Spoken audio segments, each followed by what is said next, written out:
The history of the Pandits of Kashmir goes back to the period when the Aryan Saraswat Brahmins, who used to live on the banks of the Saraswati River, migrated to the Kashmir Valley.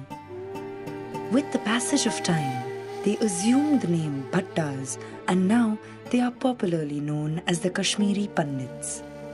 The Kashmiri Pandits, who formed a significant part of Kashmir, were closely associated with its culture, customs, and traditions. The land of Kashmir was home to many. The first struggle for survival faced by the Kashmiri Pandits was during the reign of Abhimanyu.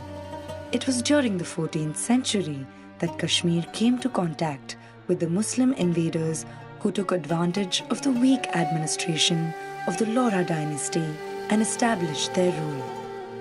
It is said that during 1089 to 1101 AD, Muslim generals who were employed by the then king began consolidating their roots as a community in Kashmir. The first direct assault to Kashmiri Pandits during 1252 to 1273 AD took place when they conspired against the king and failed in their attempts to overthrow him. The king took action against them and they faced much torture. During 1301 to 1320 AD, the rulers encouraged the influx of Muslims into the valley to counter the supremacy of the Brahmins. Most of the rulers who came later tried to do away with them. Some of them adopted methods similar to the infamous genocide of the Jews in Germany during Hitler's rule. These rulers tried to exterminate and eradicate all Hindus from Kashmir. Ali Shah, who ruled Kashmir during 1413 to 1430 AD, adopted tyranny as his tool of administration. His reign was carried out with killings, conversions, and forced taxation on the Pandits. He forbade ceremonies and enforced conversions on the Pandits. Fearing conversion, many killed themselves. Many Pandits fled from their homes and found refuge in other places. This oppression of the Pandits was one of the most terrible incidences of mass exodus. Throughout this period, numerous Pandits were banned from attending religious prayers and meetings in temples. However, when Sultan Zainul Abidin took over the rule of Kashmir, he chose the tolerant path. He ensured that the Pandits' glory was resurrected and they were given back all that they had lost. This was the phase of peace for the Pandits who lived in their homeland without any threat. In the following years, the Kashmiri Pandits suffered terribly under the rule of Shamsuddin Iraqi and Musa Raina. The Pandits were stripped of their religious identity and their religious scriptures were burnt. Those who opposed were slaughtered mercilessly. When Akbar the Mughal came to power, he ruled with tolerance towards the Kashmiri Brahmins as well. His policies towards the religious practices were lenient, and all throughout his rule, Pandits were respected and given the freedom to perform their religious festivals and live secure lives. The period between 1753 to 1819 was again a period of cruelty and anarchy. Afghan rule of this period victimized the Pandits in the worst form. This was a period of genocide when thousands of Kashmiri Pandits were killed. History provides instances of parents shaving off their daughters' heads and cutting their nose so as to destroy their beauty and save them from disgrace. Sikh rule in Kashmir was a period of relief for the Pandits after years of torture and barbarism. By this time, a majority of the population had already converted to Islam and most had left the state.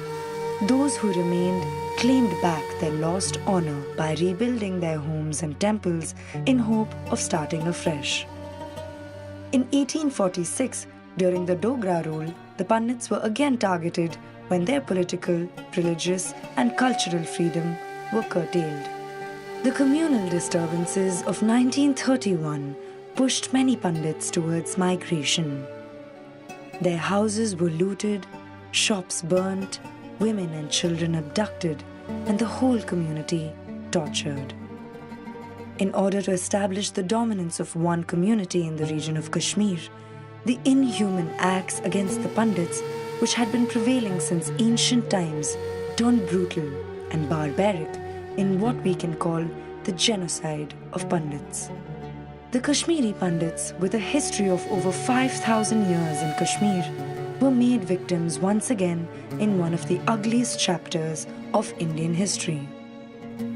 In the year 1990, following threats against all Hindus to leave Kashmir, there was a widespread chaos in the area when the pandits were targeted and killed.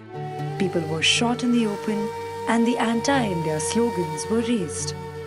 Temples and houses were burnt down and there were explosions in various parts. Thousands were reported dead. Those who survived the massacre fled to other parts of the country. The extermination of the pandits 25 years ago is perhaps the most tragic incident of the recent past and one that needs to be talked about more often. At present, there are hardly any pandits living in Srinagar or any other part of the valley. Some of them live in refugee camps in Jammu, while a few live in Delhi and Mumbai.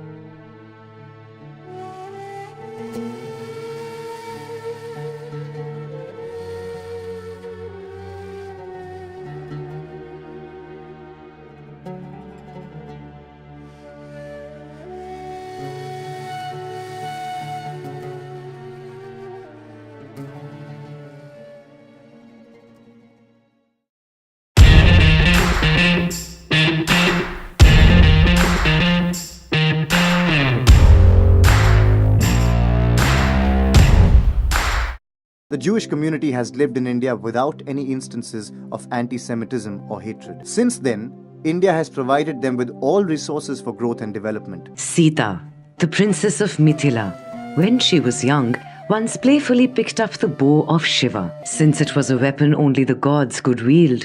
Her father Janaka was very surprised.